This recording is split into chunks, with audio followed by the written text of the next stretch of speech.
Hello friends, मी हर्षाली आणि आज मी या व्हिडिओमध्ये तुम्हाला दाखवणार आहे की मी पर्यावरणपूरक वटसावित्री कशी साजरी केली. वटपौर्णिमेच्या दिवशी सकाळी लवकर उठून सगळी तयारी करून घेतली पूजेची. मी आणि सासूबाई पण छान साड्या घालून तयार झालो. सोबत मोगऱ्याचा गजरा होताच. जैवविविधतेनं नटलेलं नक्षत्र नावाचं गार्डन माझ्या घराच्या शेजारीच आहे. तिथे वडाचं मोठं झाड आहे. मग तिथेच गेलो आम्ही पूजेसाठी.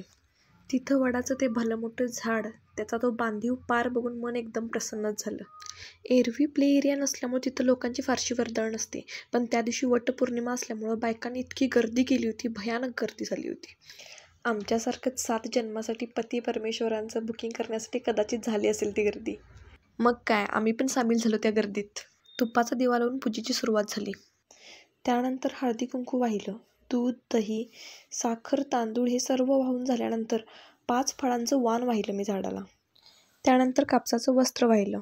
आरती करून देवाला मनापासून नमस्कार केला. काळे मणी बांधून दोरा गुंडाळत 7 वेळा झाडाला प्रदक्षिणा घातली.